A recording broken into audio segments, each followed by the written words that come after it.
High all government job aspirants, welcome to my YouTube channel gen studies for government jobs. তো আজকে আমরা discuss করছি RRB NTPC previous years 2016 সালের question paper, এবং এটা হচ্ছে 9 নম্বর সেট। ওকে, এর আগে আমরা 8টা সেট প্রিভিয়াস ইয়ারের ডিসকাস করে নিয়েছি। যারা দেখোনি, এই ভিডিও ডেসক্রিপশনে আমি প্লেলিস্ট দিয়ে রাখবো, সেখান থেকে তোমরা আগের পার্টগুলো দেখে নিতে পারো। তো টোটাল যে কোশ্চেনগুলো আছে খুবই ভালো ভালো স্ট্যান্ডার্ড কোশ্চেন। আশা করি তোমরা দেখো, যারা যারা প্রিপারেশন নিচ্ছ, কেমন প্রিপারেশন হয়ে আছে, এই কোশ্চেনগুলোর অ্যান্সার করতে পারছো কি না। তো ফার্স্ট কোশ্চেন দেখো, কে প্রথম ডিএনএকে বিচ্ছিন্ন করেছিলেন, মানে ডিএনএকে আইসোলেটেড করেছিলেন কে প্রথম। তো এখানে এটা অ্যান্সার কী হবে? এখানে এটা অ্যান্সার হচ্ছে ফ্রেডরিক মিয়েস্টার। অপশন এ হচ্ছে এটার অ্যান্সার। এবং অপশন ডিতে যেটা দেখতে পাচ্ছ, জেমস ওয়াটসন অ্যান্ড ফ্রান্সি ক্রিক বা ওয়াটসন অ্যান্ড ক্রিক, তারা কি করেছিলেন? এই ডিএনএর মলিকিউলার স্ট্রাকচারকে আইডেন্টিফাই করেছিলেন, ওয়াটসন অ্যান্ড ক্রিক। তো এই দুটো মনে রাখবে। পরের প্রশ্ন, জিওডেসি কি? তো খুব ইম্পর্ট্যান্ট একটা প্রশ্ন। জিওডেসি এটি হচ্ছে দেখো গণিতের একটি শাখা, যা পৃথিবীর আকৃতি এবং আয়তন সম্বন্ধে অধ্যয়নকে বলা হয়। তারপরে দেখো এখানে যেমন অপশন সিতে যেটা দেখতে পাচ্ছ, পর্বত সম্বন্ধীয় অধ্যয়ন। তো পর্বত সম্বন্ধীয় অধ্যয়নকে বলা হয় মন্টোলজি, MONTOLOGY। ওকে, মন্টোলজি বলা হয়। তো এই বিভিন্ন সায়েন্টিফিক স্টাডি রিলেটেড টার্মগুলোকে কিন্তু তোমাদের পড়তে হবে। প্রত্যেক শিফটে আমি দেখছি এখান থেকে কোশ্চেন আছে। পরের প্রশ্ন, নিচে দেওয়া ভারতীয় প্রধানমন্ত্রীদের মধ্যে কোনজন স্বাধীনতার পর জন্মগ্রহণ করেছিলেন? তো এখানে এটা অ্যান্সার কী হচ্ছে, যে নরেন্দ্র মোদী। তার জন্মগত, তো নরেন্দ্র মোদীর জন্ম হচ্ছে 17 সেপ্টেম্বর 1950। ওকে, 17 সেপ্টেম্বর 1950-তে নরেন্দ্র মোদীর জন্ম। পরের প্রশ্ন, এলইডি এবং সিএফএল ল্যাম্প সাধারণ বাল্বের বদলে আলোর জন্য ব্যবহার করা হচ্ছে, এর কারণ কি? কারণ এগুলো হচ্ছে এনার্জি এফিসিয়েন্ট। তো অ্যান্সার কী হচ্ছে? অপশন এ, শক্তি সঞ্চয়ের দক্ষতার জন্য এলইডি এবং সিএফএল ল্যাম্প এখন ইউজ করা হচ্ছে সাধারণ বাল্বের বদলে। ওকে, পরের প্রশ্ন দেখো, প্রবাসী ভারতীয় দিবস বলতে আপনি কি বোঝেন এবং কখন এটি শুরু হয়েছিল? তো প্রবাসী ভারতীয় দিবস বলতে কি বোঝা হচ্ছে এবং কখন এটি পালন করা, খুব ইম্পর্ট্যান্ট একটা প্রশ্ন।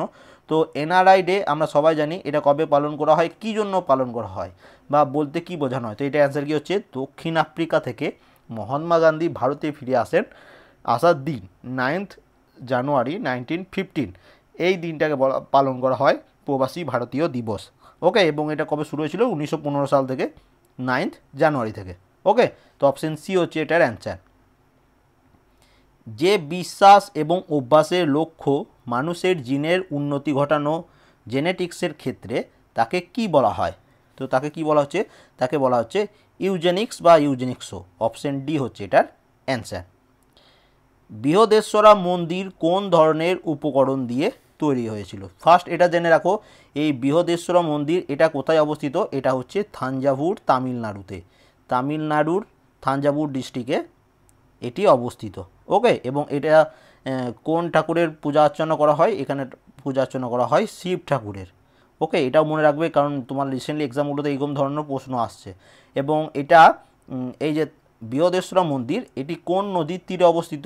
তো এটি হচ্ছে কাবেরী নদীর তীরে অবস্থিত। এই ডিটেলসটাও মনে রাখবে।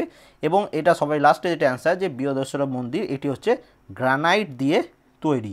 অপশন বি হচ্ছে এটার অ্যান্সার। তাই এই ডিটেলসগুলো মনে রাখবে, যে এই বৃহদেশ্বরা মন্দির এটি গ্রানাইট দিয়ে তৈরি, এটি তামিলনাড়ু থাঞ্জাভুর ডিস্ট্রিক্টে অবস্থিত, এখানে শিব ঠাকুরের পূজা অর্চনা করা হয়, এবং এটি কাবেরী নদীর তীরে অবস্থিত এই মন্দিরটি। তো এই ডিটেলসগুলো পড়লেই তোমার যথেষ্ট। পরের প্রশ্ন, ভারত একটি প্রজাতন্ত্র, এই প্রজাতন্ত্রের অর্থ কী?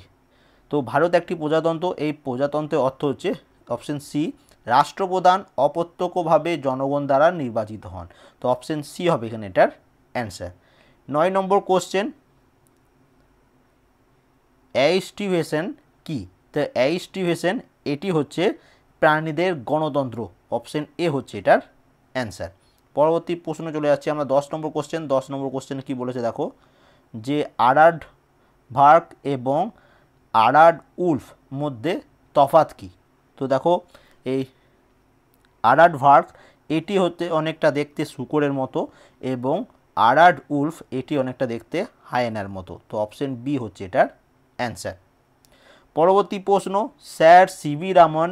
স্যার সিভি রামনের সম্বন্ধে কোন বিবৃতিটি সঠিক নয়? তো এখানে একটু টাইপিং মিস্টেক আছে, এটা 1888 হবে। ওকে, তো দেখো স্যার সিভি রামনের সম্বন্ধে কোনটা সঠিক নয়। ফার্স্ট প্রথমটা কি বলেছে যে তাকে ভারত রত্নেও সম্মানে ভূষিত করা হয়েছিল 1954 সালে, এটা তো আমরা সবাই জানি 1 নম্বর ঠিক, একদম ঠিক। তিনি নোবেল পুরস্কার পেয়েছিলেন 1930 সালে, এটাও একদম ঠিক। তার তিনি তামিলনাড়ুতে জন্মগ্রহণ করেছিলেন 1888 সালে, এটাও একদম ঠিক। তিনি নাইটহুড উপাধি পেয়েছিলেন 1987 সালে, এটা ভুল, কারণ তার মৃত্যু হয়েছিল কত সালে, 1970 সালে তার মৃত্যু হয়ে গেছিল। তাহলে অপশন ডি এটা হচ্ছে ভুল। ওকে, 1 2 3 এই অপশন এ বি সি এইগুলো হচ্ছে রাইট। পরের প্রশ্ন, বৈদ্যায়ন, মানব, অপস্তম্ভা এবং ক্যাতায়ন কী ছিল বা এগুলো কি? তো মনে রাখবে এগুলো হচ্ছে প্রাচীন ভারতীয় গণিতজ্ঞ। অপশন বি হচ্ছে এটার অ্যান্সার। পরবর্তী প্রশ্ন, কোন ভারতীয় গবেষক সম্প্রতি আইনস্টাইনের ভর শক্তি সমীকরণ E=mc² সম্বন্ধে সংশয় প্রকাশ করে বলেছেন যে এটি যথেষ্ট নয় এবং সামান্য কিছু ক্ষেত্রে এটি প্রযোজ্য? তো এটি কে বলেছিলেন? এটা ভারতীয় গবেষক অজয় শর্মা। অপশন সি হচ্ছে এটার অ্যান্সার।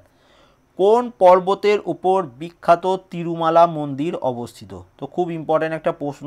এই তিরুমালা মন্দির এটি অবস্থিত হচ্ছে ভেঙ্কটাদ্রি। অপশন ডি হচ্ছে এটার অ্যান্সার। এবং এখানে বিষ্ণুর উপাসনা করা হয় এবং এটি কোথায় অবস্থিত? অন্ধ্রপ্রদেশে। অপশন এবং এটার অ্যান্সার কী হচ্ছে? ভেঙ্কটাদ্রি। অপশন ডি হচ্ছে এটার অ্যান্সার। পরবর্তী 15 নম্বর প্রশ্ন, মানব শরীরের অনৈচ্ছিক পেশিগুলি রয়েছে কোথায়? তো মানব শরীরের অনৈচ্ছিক পেশিগুলো রয়েছে হার্টে। অপশন সি হচ্ছে এটার অ্যান্সার। মাইকোলজি কি? তো মাইকোলজি এটা মনে রাখবে ফাঙ্গি সম্বন্ধীয় অধ্যয়ন বা স্টাডিকে বলা হচ্ছে মাইকোলজি, এবং ব্যাকটেরিয়া সম্বন্ধীয় হচ্ছে ব্যাকটেরিওলজি, ভাইরাস সম্বন্ধীয় অধ্যয়নকে কী বলা হচ্ছে? ভাইরোলজি, এবং প্যারাসাইট সম্বন্ধীয় অধ্যয়নকে বলা হচ্ছে প্যারাসাইটোলজি। তো এগুলো সবই ইজি। পরের প্রশ্ন, গুরু শিখর কি? তো এটা আমরা সবাই জানি, গুরু শিখর হচ্ছে আরাবলি পর্বতের সর্বোচ্চ শৃঙ্গ। তো অপশন এ হয়ে যাচ্ছে এখানে এটার অ্যান্সার। পরের প্রশ্ন দেখো, মেলিওসিস কি? তো মেলিওসিস এটা হচ্ছে এক ধরনের ছোঁয়াচে রোগ। অপশন সি হচ্ছে এটার অ্যান্সার। এবার পরের প্রশ্ন দেখো, 19 নম্বর কোশ্চেন কি বলেছে?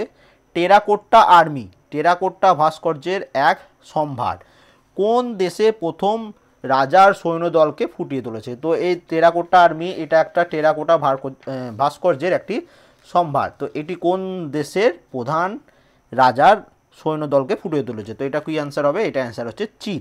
অপশন এ হচ্ছে এটার অ্যান্সার। 20 নম্বর কোশ্চেন, মানুষ ক্লাস ম্যামেলিয়াসের অন্তর্গত, মানুষ ক্লাস ম্যামেলিয়ার অন্তর্গত নিচে দেওয়া কোন প্রাণীটি ওই শ্রেণীর অন্তর্গত নয়? তো ম্যামেলিয়াস অন্তর্গত মানে স্তন্যপায়ী শ্রেণীর অন্তর্গত কোনটি নয়? তো সেটা হচ্ছে কি অ্যান্সার হবে? এখানে এটা অ্যান্সার হচ্ছে টিকটিকি। এটা স্তন্যপায়ী অন্তর্গত নয় শ্রেণীর। তো অপশন বি হচ্ছে এটার অ্যান্সার। ইংলিশ আইভি কি? তো মনে রাখবে ইংলিশ আইভি এটি হচ্ছে আমেরিকার প্রভূত পরিমাণে দেখতে পাওয়া যাওয়া একটি বিষাক্ত উদ্ভিদ। অপশন সি হচ্ছে এটার অ্যান্সার। পরের প্রশ্ন, জোয়াকিন এল চ্যাপো গুজম্যান কে? তো এ দেখো জোয়াকিন এল চ্যাপো গুজম্যান তিনি হচ্ছেন মেক্সিকোর মাদক চক্রের এক পান্ডা। এটা পারা হবে না, এটা একজন পান্ডা। তো অপশন ডি হচ্ছে এটার অ্যান্সার। একটি গুরুত্বপূর্ণ টেকনিক প্লেট যার উপর ভারত অবস্থিত কোন প্রাচীন মহাদেশ থেকে বিচ্ছিন্ন হয়েছে? তো একটি গুরুত্বপূর্ণ টেকনিক প্লেট যার উপর ভারত অবস্থিত এটি গন্ডোয়ানা ল্যান্ড থেকে বিচ্ছিন্ন হয়েছে। তো অপশন ডি হচ্ছে এটার অ্যান্সার। 2020 সালে সামার অলিম্পিক আয়োজক কোথায় অনুষ্ঠিত হবে? তো 2020 বা 2020 সালের সামার অলিম্পিক এটা কোথায় হচ্ছে? টোকিও। অপশন সি হচ্ছে এটা অ্যান্সার। 2024-এ কোথায় হবে? 2024-এ হবে প্যারিসে। ওকে, এবং 2028-এ কোথায় হবে? 2028-এ হবে লস অ্যাঞ্জেলেসে। তো লস অ্যাঞ্জেলেসে 2028, 2024-এ প্যারিস এবং 2020-তে হচ্ছে টোকিওতে। তো অপশান সি হচ্ছে এখানে এটার অ্যান্সার। তামিলনাড়ু এবং শ্রীলঙ্কায় যে একই ভাষায় কথা বলা হয়, তো এই দুই জায়গাতে তামিলনাড়ু এবং শ্রীলঙ্কাতে কোন ভাষায় কথা বলা হয় একই ধরনের? তো এটা কি বোধ জায়গাতে তামিল ভাষা ইউজ করা হয়। অপশান এ হচ্ছে এটার অ্যান্সার। পঞ্চ সিদ্ধান্তিকা, বৃহৎ সংহিতা এবং শঙ্খ সিদ্ধান্তের লেখক হলেন কে? তো পঞ্চ সিদ্ধান্তিকা, বৃহৎ সংহিতা এবং শঙ্খ সিদ্ধান্তের লেখক হচ্ছেন বরাহ মিহির। অপশন ডি হচ্ছে এটার অ্যান্সার। কর্ণাটক রাজ্যের শিবামোগা জেলার কোন গ্রাম নিজেদের মধ্যে কথাবার্তা বলার সময় সংস্কৃত ভাষা ব্যবহার করেন? আর একবার বলছি, কর্ণাটক রাজ্যের শিবামোগা জেলার কোন গ্রাম নিজেদের মধ্যে কথাবার্তা বলার সময় সংস্কৃত ভাষার ব্যবহার করে? তো এটা করতে হবে মাট্টুর। অপশন সি হচ্ছে এটার অ্যান্সার। আইনস্টাইনের বিশেষ আপেক্ষিক তত্ত্ব প্রথম জানা গিয়েছিল যে বছরে? দেখো, এটা এখানে প্রশ্নটা পড়বে বিশেষ আপেক্ষিক তত্ত্ব মানে হচ্ছে স্পেশাল রিলেটিভিটি।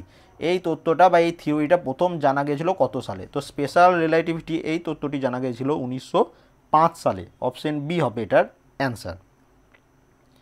অ্যাবালোন কি? তো দেখো, অ্যাবালোন হচ্ছে একটি ভক্ষণযোগ্য সামুদ্রিক শামুক। অপশন ডি হচ্ছে এটার অ্যান্সার। পরবর্তী প্রশ্ন 30 নম্বর কোশ্চেনে কি বলেছে দেখো, কার আত্মজীবনীর নাম হলো লাইফ অন মাই টার্মস? তো এই লাইফ অন মাই টার্মস এটি আত্মজীবনী হচ্ছে শরৎ পাওয়ারের।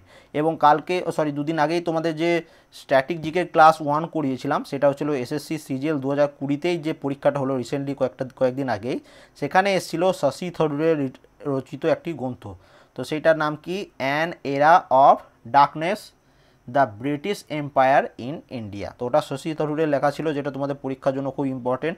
এখানে শরৎ পাওয়ারের আর একটা বুকস অ্যান্ড অথার্স পেলে, যে লাইফ অন মাই টার্মস, এটা কার লেখা? শরৎ পাওয়ারের। তো এগুলো তোমরা একটা সেপারেট খাতা বানাবে বুকস অ্যান্ড অথার্সের জন্য।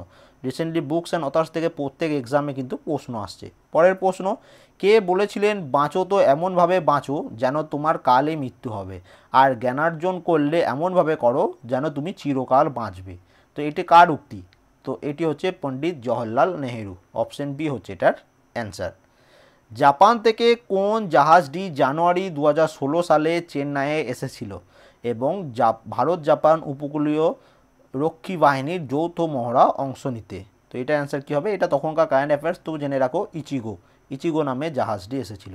অপশন সি হচ্ছে এটার অ্যান্সার। লাস্ট প্রশ্ন, পেনিসিলিন আবিষ্কারের কৃতিত্ব কাকে দেওয়া হয়, বা পেনিসিলিন কে আবিষ্কার করেছেন? এটা তোমরা সবাই পারবে। অ্যান্সার কী হচ্ছে? Alexander Fleming. তো টোটাল 33 কোশ্চেন ছিল, আরও 7টা কারেন্ট অ্যাফেয়ার্স ছিল, যেটা তোমাদের এখন কোনো কাজে লাগবে না, সেই জন্য সেই 7টা কোশ্চেন বাদ দেওয়া হয়েছে। তো কেমন লাগলো অবশ্যই একটু লাইক করবে, কমেন্ট করবে। অ্যান্ড এটার পিডিএফ আমি টেলিগ্রাম চ্যানেলে দিয়ে দেবো, সেখান থেকে তোমরা এটার আগের পার্টটা আর এই পার্ট দুটোই তোমরা সেখান থেকে ডাউনলোড করে নিতে পারো। ভিডিও ডিসক্রিপশনে আমি টেলিগ্রাম চ্যানেলেরও লিঙ্ক দিয়ে রাখবো, তো সেখান থেকে টেলিগ্রাম চ্যানেল জয়েন করে নেবে এবং সেখান থেকে পিডিএফটা ডাউনলোড করে নেবে। And thank you for watching.